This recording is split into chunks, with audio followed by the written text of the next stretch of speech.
pictures, and then go and sit quietly in his office. Sooner or later, some professional informer, spurned girlfriend, or disgruntled rival would ring up and tell him who the real villain was. Provided the suggested culprit was a reasonable possibility, the detective reviewed and adjusted what evidence he had so that it pointed in the right direction, and, usually, that was that. Another professional criminal was tucked up safely behind bars. Professional. Ah, yes. That was the crux of the matter. Dover loathed murder because most murderers are amateurs and just don't want to play the game according to the established rules. Why, even when the neighbours know perfectly well who croaked that Mrs. Jones at number 7, do they ever think of telling the police? Not likely they don't. Not on your Nelly. They start remembering how often they themselves had wanted to croak Mrs. Jones and what good and lurid reasons they had for doing so. They fear, not without some justification, that the police are likely to take the thought for the deed, and they begin hedging and lying and generally messing things up until the poor wretched creature in charge of the case actually has to start looking for clues and making deductions. No. Chief Inspector Dover definitely didn't like murder cases.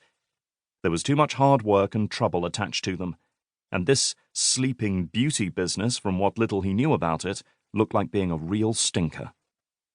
In the first place, the actual crime had been committed way back in February, nearly 8 months ago. The victim, a girl called Isobel Slatcher, had been shot in one of the quieter streets of Curdley at about 8 o'clock on a Saturday night.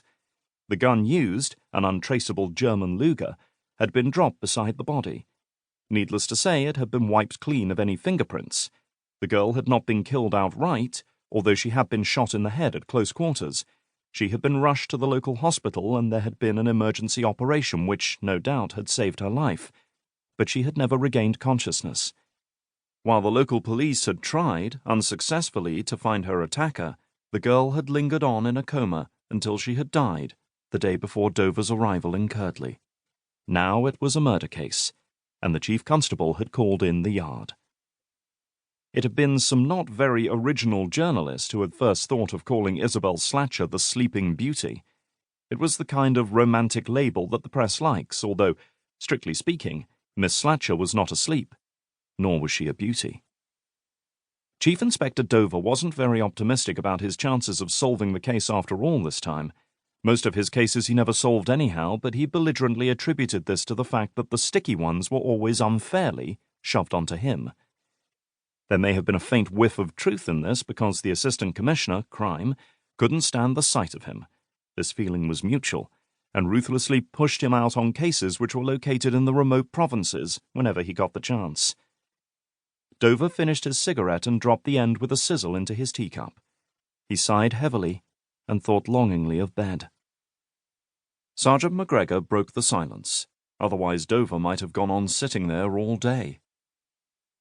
"I'd better go and phone the Chief Constable, hadn't I, sir?" he said. "Just to let him know we've arrived." Dover regarded his sergeant sourly. "All right," he grumbled. "You do that." As McGregor strode out of the dining room, Dover indolently surveyed his surroundings. At a nearby table, somebody had left a newspaper. With a quite remarkable turn of speed for so weighty a man, Dover got to his feet to fetch it.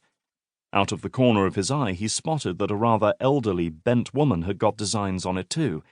He unsportingly increased his pace and grabbed the paper just before the old lady could lay a hand on it. He treated her to a small smirk of triumph and returned to his table happy in the knowledge that, once again, he'd got something for nothing. He opened the newspaper and the smile faded quickly from his fat, pasty face. The nostrils of his tiny snub nose flared and his piggy little eyes narrowed with sheer fury as he read the headlines. "Bigamous Bertie hanged," they screamed. "Last tribute to Super Percy." Green with envy, he plodded sulkily on through the story. Cuthbert Boys, whose exploits had kept the British public in raptures for months, had now finally got his just deserts at the end of a rope. Secure in the knowledge that under his sobriquet of Bigamous Bertie, he had passed into history as surely as Crippen or Joseph Smith. There was no need for the paper to give a detailed obituary for Bertie.